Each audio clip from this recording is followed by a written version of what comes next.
Okay mga idol, so mao din atong solar setup mga idol no.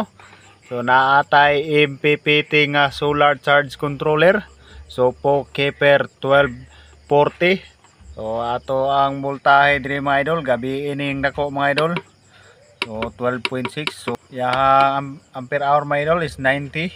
So naatay power inverter. So pure sine wave mga idol. So 1600 watts. Dayon siyempre gitauran ginato ning mga safety breaker mga idol oh. DC nga 10 ampere gikan ni sa iyahang solar panel. Dayon ang iyaha dayong gikan sa iyahang battery. So DC si 16 ampere.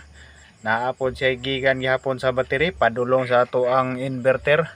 Gamitan gihapon ako ni og 16 ampere.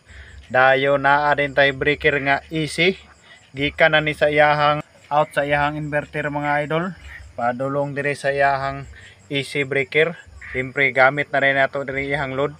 So naa dayon tay isa ka breaker po gamitan na rin nato og cams ko nga timer mga idol no. Kay naa tay suga nga ato ang perimeter gibutang nga muon ra siya og iyaha. Siga gini atong suga karon mga idol oh.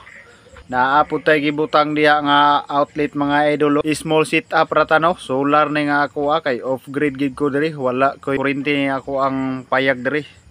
So gigamitan ra nako di og solar. So isa ra ni ka solar panel akong gigamit mga idol kadtong 575 watts. So mao ra na siya. So MPPT na to nga solar charge controller nga 40 ampere ang kaya. So mao ra ni mga idol.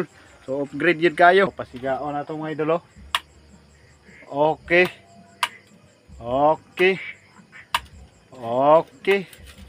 Okay siya, ayos siya mga idol no. Ayos kayo.